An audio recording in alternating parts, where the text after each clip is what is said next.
All right. Liz, it's so good to see you again. I'm so excited for this. So I have some updates. We have a lot to talk about, but I want to start with some updates based on like what we talked about the last few times we met and recorded, and so what everyone heard. So we talked about putting in relationship strength training. That's the big thing that I wanted to give the updates on, because that like was the that last was time we ago. did an episode. Yeah, that was I think forever so. ago. There's so much that has happened since then. We've been busy.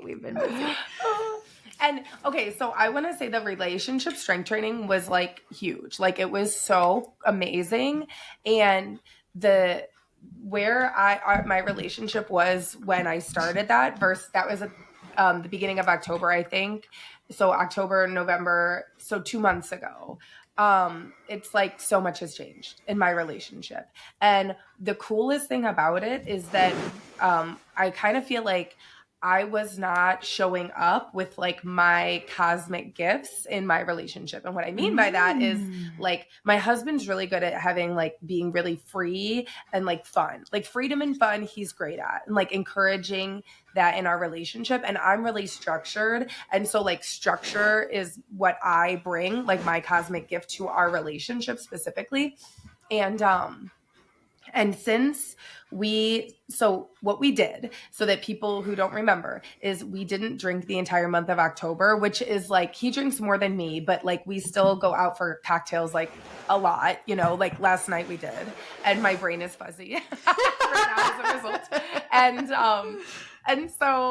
that's part of the conversation too. But so we didn't drink for the whole month of October, and or that was the plan, and that was the tension that we were putting into our lives. And also we were replacing that activity with not necessarily like a direct replacement, but we were replacing like kind of this more hedonistic behavior that's like more fun, that's his thing, with the shit that's my thing. And we were running running 1 mile a day. Yes. And he never has run with me before in his life. Like, not that he's not athletic, but running is just not his thing. And that was there's something about like exercising with your partner that is so fucking cool. And like, it's just like, it makes like your sex life better, I think. And it was a good replacement for like the dopamine or whatever happens when you drink. Like, I'm not exactly sure why we why our brains like to drink, but whatever happens with alcohol, like it was like a really fun replacement, the exercising and like the being healthier. And so now the month of November, we were not like, no, we can't drink, but naturally we just like drank less. And now that we like have gotten like, and we are naturally drinking less, have been since, but we haven't been running. We stopped running because I got sick, and then it just like became a thing that fell off. So, but we're starting back our running routine tomorrow. Oh, wow. Yeah, tomorrow. We're starting back our running routine tomorrow. And part of that also is because of the holidays, like the Thanksgiving holiday, and like being with family. And I had like a girls' weekend. And so I've just been drinking more than I normally would. And so it's like, I need a reset. Like, I just need a little bit of a reset. But what happened in our relationship was that I was able to show up more authentically at being the structured partner. I was able to show up more authentically, and the changes, like, and he was able to see in a different way what I bring to our relationship, because we weren't relying just on what he brings to the relationship, which is like fun. We were relying on heavily what I bring into the relationship with its structure. And our budgeting just got like a lot better. Probably because we weren't getting drunk, you know? So like, I mean, we go out for cocktails, like, and that's expensive, you know? So, and then when you drink, you like need to eat a whole bunch of like weird ass food. So it just really helped with like my health goals. And I highly like recommend anyone who has health goals, if their partner is not like participating in those goals with them. It's like very fucking hard. And I did not realize that I kind of feel like the fun that we were having was actually like sabotaging a lot of my health goals. And once that was cut out, I was like, oh, actually, like, this fun. Well, and I'm not saying like, no, we're never going to have fun. No, we're never going to go out for cocktails. We did last night, but I am saying like we found a much better balance where I can prioritize my health goals, but he can with me, because if he's not running with me, well, then that's really hard for me to be like, oh, you're just sitting on the couch, like hanging out, and I'm going to go for a run. It's much more motivating for him to just go do it with me, you know? So it was awesome. It was like a really big transformation, and we fucked up. So we did go out to drink one day in October because the weather was like, our favorite thing is to have cocktails on a beautiful patio in the sun.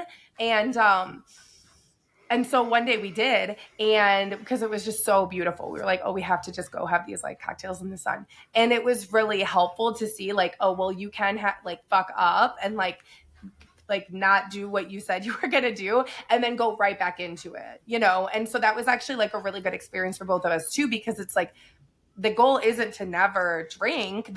For the long-term goal isn't to never drink. The goal is to be able to balance like the fun and the structure. And so, yeah, it was really incredible. I love that. I'm so glad. And so I think too, it's helpful for people that are listening who might not have heard that episode. Definitely go back. We'll link it in the show notes. To just give them an idea of what relationship strength training means is what you were giving us your example. And like, I have found it so helpful in my relationship, but I've also given this tool to clients, right? And said, here, go listen to this episode. And it's very much just a reminder is every relationship goes through cycles. We have tension. You can think about your own relationship, listeners, of, you know, tension and struggle, and then maybe a fight, maybe a disagreement, maybe a, you know, whatever. And then there's a period of reconnection, right? So it's like something happens and there's a rupture, and then there's a disconnect, and then it's a work in progress to come back together, and then have this, you know, period of time where everything feels fine and everything feels good until the tension is building below the surface, right? So when we know that happens, and sometimes what we talked about is being able to level up your relationship by adding in tension. It's because it's going to happen anyway, right? So adding in tension, that's a mutual goal for both of you, a shared goal, that then you're working towards. The tension is building, but it's also you're doing it together, rather than it feels like that you're fighting about something or competing with each other on something. And then you have the shared goal, and you get to celebrate all of these wins and look at how it strengthens your relationship.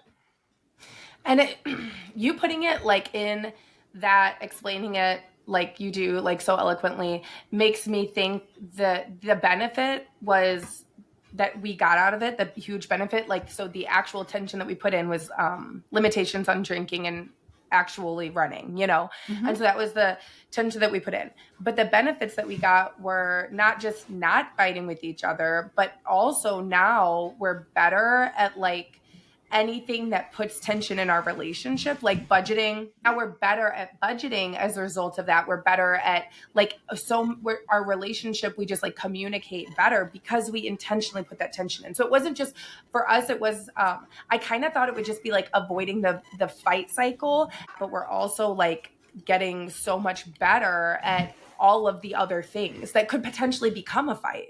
Yeah. So that we avoid the fight in so many different ways and improve. It's really the best tool. Yeah, I love it, because what you're saying too is what we're finding as different.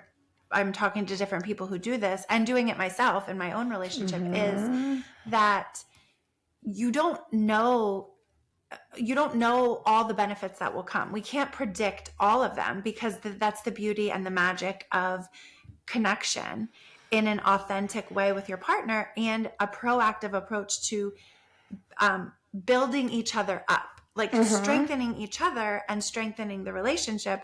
It's like, oh my gosh, I didn't even realize that this would come too. And because we are supporting each other, because we're like being able to sit and be like, oh, this sucks. It would be so much fun if we could just have a drink. But you know what? We're not doing that this month. That's off the table. So whatever you choose to put into your relationship as the strength training, it could be eliminating alcohol. It could be, we're going to, save this much money. We're not going to eat out. There's lots of different ways to put the tension in. It should align with your goals, right? So you talked about we want to be healthier. We have health and wellness goals.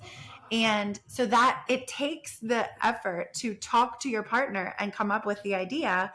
And just by doing that, you're making time for your relationship. And that's what it's all about. It's like intentionally making time for your relationship, talking with each other, checking in. How are we going? How are we doing? How's it going? Right? When we talked about those monthly relationship meetings, it's that formula of celebrating how are things going? What are we working on now? How's that going? What are our priority lists, and what are we looking towards for the future? And it's just, I love hearing how it went so well. I know. I love reporting it. And now I want to hear about all of the things that are going on with you over in your life since we last had our So meeting. we had a lot of unexpected tension in our family. November felt somewhat like a blur in the family. My son Jackson got injured, and his final football game of the season was at the very, very end of October. And so we were very much focused on, all the things that had to happen, right? We're very privileged to be able to get him surgery and all the things, and just our schedules changed, right? He needs help showering, getting dressed. He has his arm is in a sling for only a couple more weeks. Yay. Then he can start moving and doing rehab and stuff like that. But what it taught us, what it forced us to do is come together, right? And talk about things and just make decisions that were in the best care of our son. We also have a daughter, right? So we also came together and we were very intentional about okay, we're giving a lot of attention to Jackson because he needs it. And we also have to make sure we're attending to Sophia and just making sure she's not getting lost in the shuffle, right? Because that just happens if you have children or if you have pets and one of them needs your attention, right? Your dog needs surgery. The other one sometimes is just by default doesn't get as much. And so it was, there were moments through that I had to listen, because Jackson had to ask for help. Mom, can you do this for me? Mom, I'm ready, for you to help me put my shirt on, those kinds of things. And he's very good at asking for it because he had to. Sophia, I had to listen below the surface in order to hear her request for help, love, attention, which was illuminating for me, but also in talking with my husband, with Chad, it was just so validating. We came together in ways that were it was wonderful. It was wonderful to be able to do it together. There were moments that maybe we could have fought, and we probably did. It's not like everything was sunshine and lollipops. We were definitely all right, we're holding it down. I'm really tired, things like that. And that we have to talk more. We had to talk more to talk about what are your thoughts? Okay, we have to go to this appointment. And so for us, it was tension that we didn't have to put in. It was definitely there for us. But it was lovely to see how the times that we have made intentional effort to build the strength of our relationship, to make time for each other, really helped us get through what was a really, really difficult time. And he's, Jackson's doing well. So things are going well. And not perfectly, right? Before we started recording, I told you last night I picked a fight, so with Chad. So no relationship is perfect. It's about continuing to grow and learn about each other, make time for each other, make time for the relationship, make time for yourselves apart from each other. Because that also came in that month and needed to happen as well for both of us to be able to like, okay, take a break, go hunting. He did a lot of hunting. And like I did, like I would have like a dinner with girlfriends or whatever. And we made sure each other were taking that time. So that's what's been going on in my life. Yeah. You got to do that. Okay. Well, we got together today because we wanted to talk about the witch wound. Yeah. And so I know that you have a lot of information about the witch wound that I want to hear, like for people who've never heard of it. I feel like we need to talk about the coven. Okay. Because that gives me then the platform to talk about the witch wound. Okay. Absolutely. So, I gotcha. Okay. I have a lot to say. In our personal lives, right? Like, so we both did, we were catching everybody up and catching each other up. That's what I love about our relationship, is that we talk about not only our love and our relationships and our family in our home life, but we really are great supporters of each other in our business and doing like being able to come to each other and say like, I have this idea, or I'm having this struggle, or look, this is so fun, And so one thing I'm so excited to talk about is what we've been doing in our businesses. And so I know for me, I've been loving doing my illumination circles, and I want to hear about your coven. Yes. Well, the coven has been amazing. And so for people who don't know what the coven is, it launched in late October and like around Halloween. Yes. And so fun. And what we do in there is we use Enneagram work. So like looking at our childhood through the Enneagram, looking at something called the instincts of the Enneagram, like looking at all of these big components of the Enneagram and trying to reach a goal. So this is like really all, I feel like I'm talking about goals a lot, like the goals that me and my husband have for our own lives. But in the coven, everything is situated around like tangible change in our lives. And that's probably because I'm a Capricorn and I like tangible change, but also like awareness and how uncovering these layers of awareness through the Enneagram can help us achieve this tangible change. And so it's been so cool because it's a group of women who we have a community where we talk all the time. Like it is everyone's favorite part is the community, which is surprising to me because, sometimes it's like pulling teeth to get people to talk in communities, and not this one. Everyone's like sharing a lot all the time.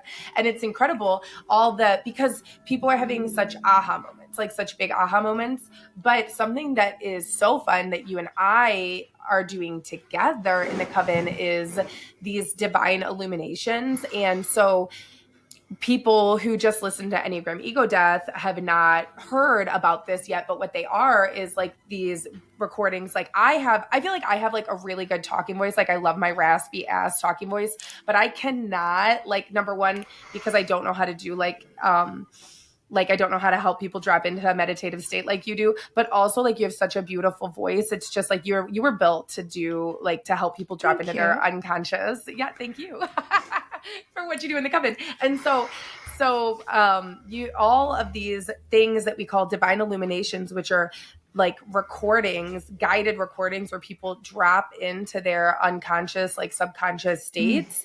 It illuminates. I love it. All of just this hearing you stuff. Talk about it makes me so excited. I love it so much.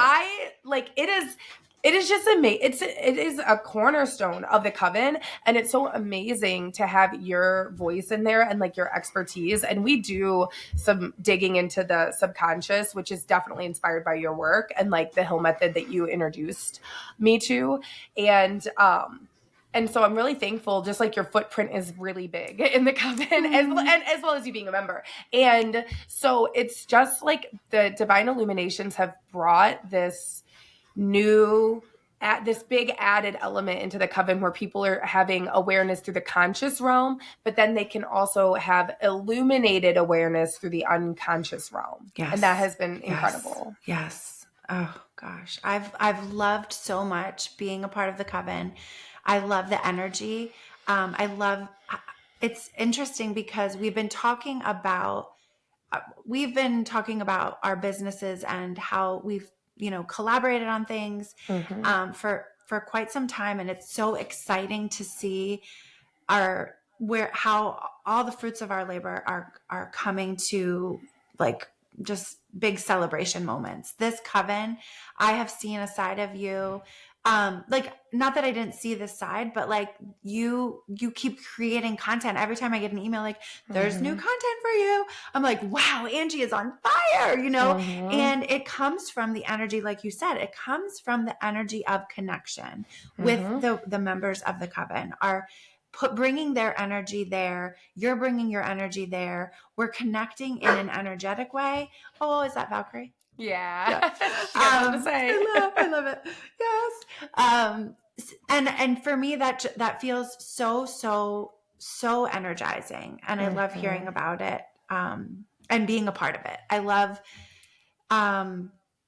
that you have given me a space to share one of my gifts, which is, it's just the best thing ever. That invitation, that you presented that invitation to me a long time ago. And this is what I have my idea for. I want to say like almost 10 months ago, maybe even, where you said, here's what I have, this is what I want you to do. I'm not ready for you to do it yet.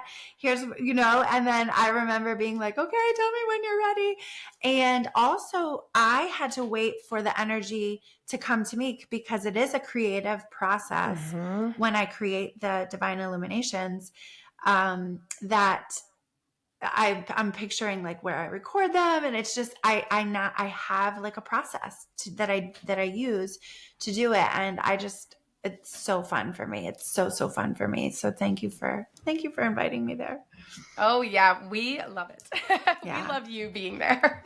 And it brings us to talking about the witch wound, right? So something that you and I have talked about a lot in our conversations,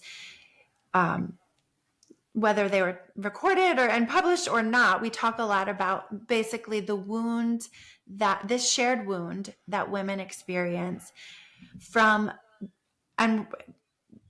being oppressed, right? There's the witch wound in the most basic form of defining it is that there is a collective oppression of women for being misunderstood, for being feared, for being persecuted for their gifts. And we carry that with us in our energy, this collective energy from epigenetics, from just the collective unconscious, that we are all connected.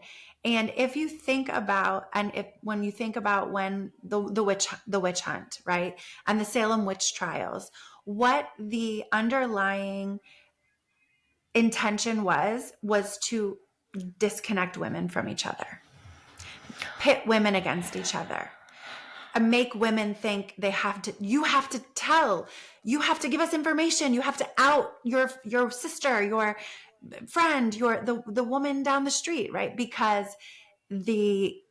when women gather, when women connect, when women get together in community to dance, to sing, to talk, to love each other in whatever way that is, it has historically created fear in men. Let's just put it out there. And so historically we know that men were in charge of the witch hunt, right? It was men who were persecuting women, killing women, burning women at the stake.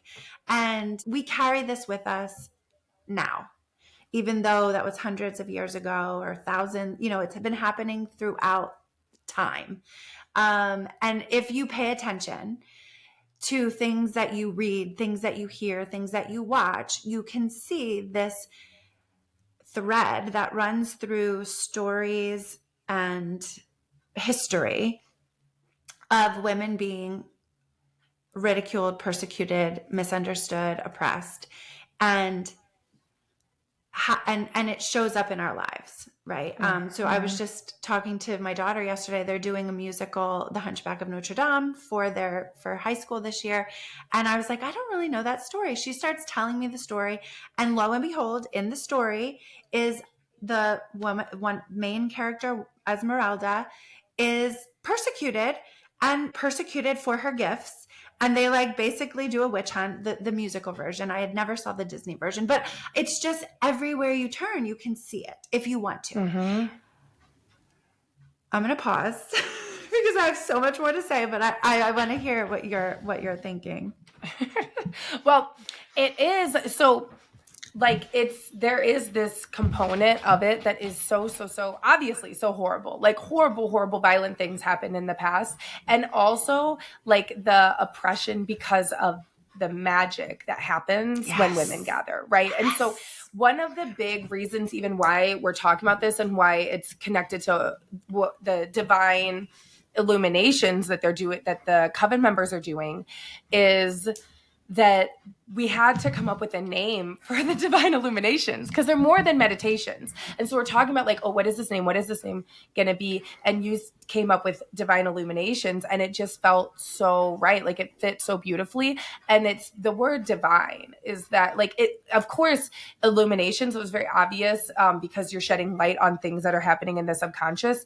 But the divine part comes from the witch wound. It is the part that the divine illuminations are healing that part of us that was taken away through persecution. And the reason why there was so much persecution for all, and it's not just women, it's like all oppressed groups is my, like the witch wound is for, it is for all oppressed groups. Right. But we do know that, non-oppressed groups were the ones running the show, which is men, which is straight white men. I 100% when we think about oppressed groups and privileged groups, and we think about gender in our culture, in our society, the woman is oppressed, the man has the privilege, right? Yes. And when you think about all of the other groups who are oppressed, racial and ethnic groups, religious groups, sexual orientation identity, gender identity, right? Like all there's the witch wound is deep. Yeah.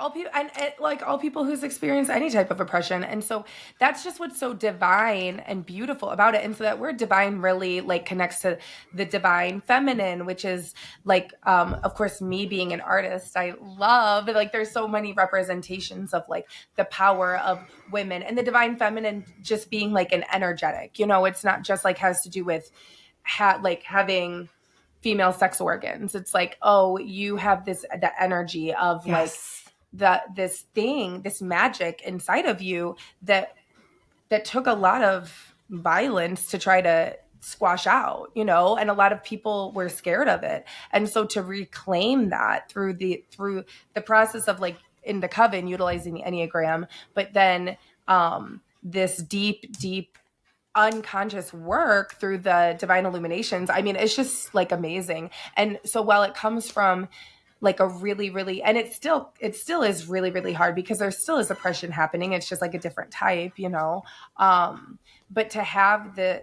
ability to connect with that power within us is like divine. Yes. And I think it's one of the reasons it fits for both of us in the work that we do is we have recognized the magic of resilience is heightened and elevated when you are in connection, authentic with other women, right? And people in general. But what we're talking about is the connection that comes when women collaborate rather than compete with each other. And when how you know if the witch wound is prickling in your behavior, you're feeling jealous, you're competing with other women rather than collaborating with them, right? And so the healing comes when you recognize just how powerful it can be when you gather with other women. And for me, it's been a beautiful year to have this evidence, right? Like in my life and in my work with the illumination circles, right? So each illumination circle that I have done since March of 2024, when they officially were born and called illumination circles, we've been gathering and collecting, with women for longer. But for me, each one of those gatherings, I didn't call them divine illuminations. The name was born when you invited me to do them for the coven. And as I'm looking back, this is where the name was able to come because I already knew what they were doing, right? Like I already had the evidence of being in connection with the women who've attended my illumination circles here at Visionistas, gave me the gift, brought their unique energy, their unique gifts to the circles, and helped us all grow, helped me grow, helped each other grow. Me telling you about it, and everywhere that I go and talk about the circles, because I love them so much, has brought the energy to keep it growing and going.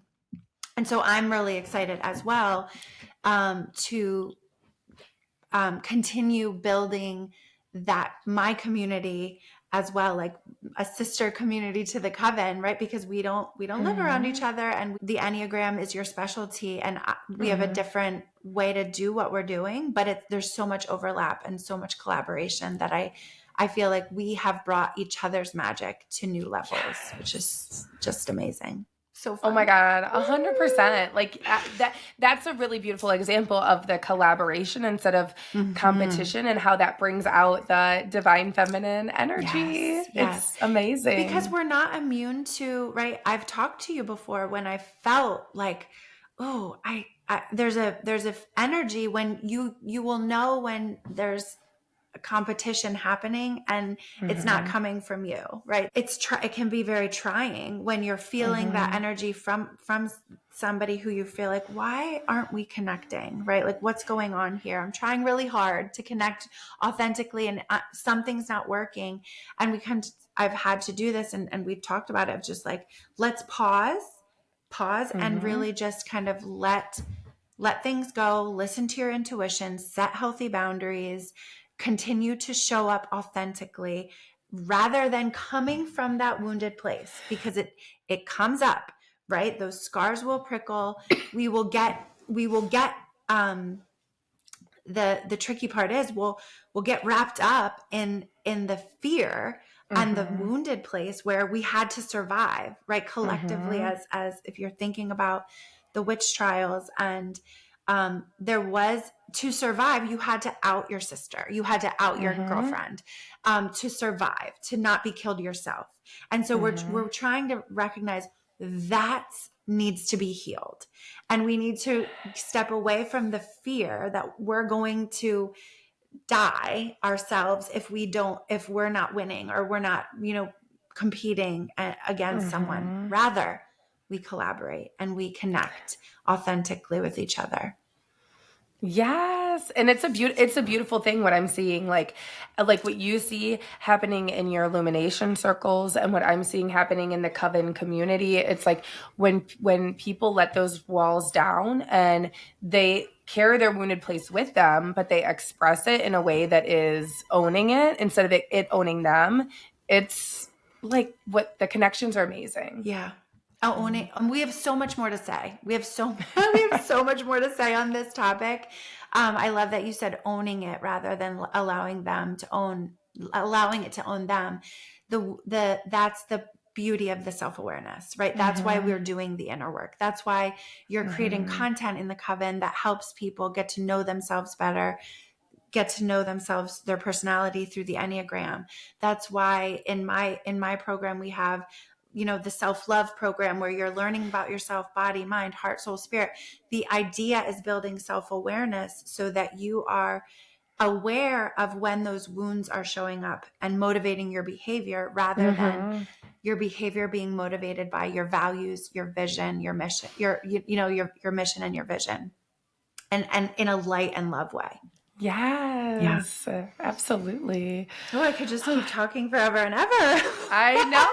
It's so fun. We'll have to have some more follow-up episodes about what's happening in your circle and my coven. Yes. So fun. Have sister communities. Yes. I'm very excited to be on the cusp of this, creating my own circle that has been in the works in different pieces. I've realized, like, things, how it works for me. Like, I'll have pieces in different places, and then boom, it's like they all come together, and I'm like, oh my gosh, it's like, right? Like, I can just get this excitement, like, there it is. I've been waiting for this. And so I'm excited for that, and to share more about what that is and what has come to me. And we'll talk more about the circles and the coven and all the things, because I want us to leave with a recognition of we could stay stuck in the wound, but we're not. That's the beauty of it. What you can do today to not stay stuck in your wound is connect authentically with yourself, authentically with the people that you love, your family, your friends. It doesn't have to be just other women. It has to be the people that you are able to be yourself with, safe with, and in a space of light and love, and connection authentically. Beautiful. All right, Liz. Well, it was really like amazing having this chat with you. I could talk about the witch wound all the time. We'll be back, of course. It was so fun to be connected again. I can't believe it was so long ago, our last episode, but I'm excited for us to connect again. And you can find us always, you can find us on our email list. You can find us at our podcast, Enneagram Ego Death, Empowered by Design podcast. And we love connecting with all of you as well. So thank you for being here. Thank you for being a part of our circle and our community. And we can't wait to see you again. Oh, yeah. Bye. Take care. Bye.